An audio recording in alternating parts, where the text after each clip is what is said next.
Qualify করে যাবে। In fact তারা যে রাউন্ড অফ 16-এ আসবে সেটাও কেউ কোয়ালিফাই করে নাই তাদের গ্রুপ থেকে, এবং সেখানে ক্রোয়েশিয়া বেলজিয়াম থাকার পরেও এই গ্রুপেরই দুটা দল কিন্তু সেমিফাইনাল খেলছে। ক্রোয়েশিয়া খেলবে আর্জেন্টিনার বিপক্ষে, এবং এই মুহূর্তে যে ম্যাচটা চলছে সেখানে কিন্তু ফ্রান্সের বিপক্ষে মরক্কো। আক্রমণে না মরক্কো বলটা বের করে নিয়েছেন, ভয় পাইছে ফ্রান্স, ভয় পাইছে।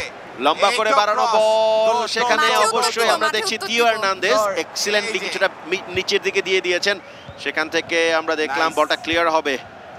আন্তোয়ান গ্রিজমান ওয়ান্স এগেইন, চমৎকার একটা পাস, উসমান দেম্বেলে তার পেসে কিন্তু সবাইকে বিট করেছেন। এবারও কিন্তু ঢুকে পড়েছেন তার এক্সিলেন্ট পেস নিয়ে বার্সেলোনা উইঙ্গার আন্তোয়ান গ্রিজমান, কিছুটা নিচে আদ্রিও রাবিও, আবার কিলিয়ান এমবাপ্পে গোলের সুযোগ এবং গোল। এবং এমবাপ্পে বারে বারে যার পায়ে বল যায় এবং গোল হয়। ফ্রান্স যার দিকে তাকিয়ে থাকে সেই কিলিয়ান এমবাপ্পে প্রথম 10 মিনিটেই আমরা কাউন্টার অ্যাটাক, আমরা একটা মানে ওয়ান আপ করতে পছন্দ করি। তুমি তো বলছিলা যে তোমার টিম নাকি গোলই খায় না। আবারও আমরা একটু যদি রিপ্লেটা দেখি, কি চমৎকার সেটআপ, এবং কিলিয়ান এমবাপ্পে যেটা করেন অলওয়েজ হাইট করেন, শটটা কোথায় নিবেন দেখিয়েছেন ফার নিয়ার পোস্টে, কিন্তু বলটাকে কিন্তু শেষ পর্যন্ত মারলেন ফার পোস্টে। গোলকিপার কিছুই করার ছিল না।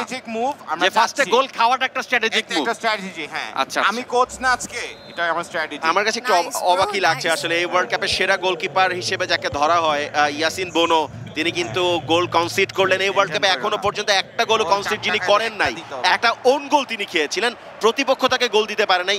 আজকে কিন্তু কিলিয়ান এমবাপ্পে তাকে প্রথমেই ধরাশায়ী করে দিয়েছেন প্রথম 10 মিনিটের মধ্যে। আর একটা গোলের সুযোগ one second Kylian Mbappe, Antoine Griezmann, Kingsley come on নিজেদের মধ্যে চমৎকার বোঝাপড়া, অনেকটা উপরে উঠে গিয়েছিলেন কোমান। নার্ভাস হয়ে পাস দিচ্ছ না, এটা বোঝা যাচ্ছে, দেখছো নার্ভাস করার চেষ্টা করতেছে। কেমনে তোমরা দেখো, এই যে এই আমিন পাস দেওয়াটা কিন্তু নার্ভাসের লক্ষণ না ভাই, ফুটবলের মধ্যে পাস কিন্তু দিতে হয়। পাস দিচ্ছে ভাই, যদি জানতো তাহলে তো ঠিকমতো পাস দিত না। যথেষ্ট ভালো পাসিং ফুটবলে কিন্তু ফ্রান্স খেলছে সো ফার, আমার কাছে মনে হয়। কিন্তু ওয়ান সাইডেড হয়ে যাচ্ছে। হ্যাঁ আসলে ও মরক্কোর প্লেয়ারগুলোকে চিনে না। আমাল্লাহ এল নাসরি এখনো পর্যন্ত তার নিয়ন্ত্রণে, কিন্তু হের্নান্দেজ, এবার উপামেকানো, সেখান থেকে এটাকে ডিফেন্স বলে, চুয়ামিনি, এটা ডিফেন্স বলে না, আমাদের বাজে ফুটবল বলে। আন্তোয়ান গ্রিজমান ওয়ান্স এগেইন, আবারও কিন্তু আক্রমণে ফ্রান্স চমৎকার মাঝমাঠের দখলটা। এবার কিন্তু কিলিয়ান এমবাপ্পে ঢুকে পড়েছেন ভেতরে, কোমান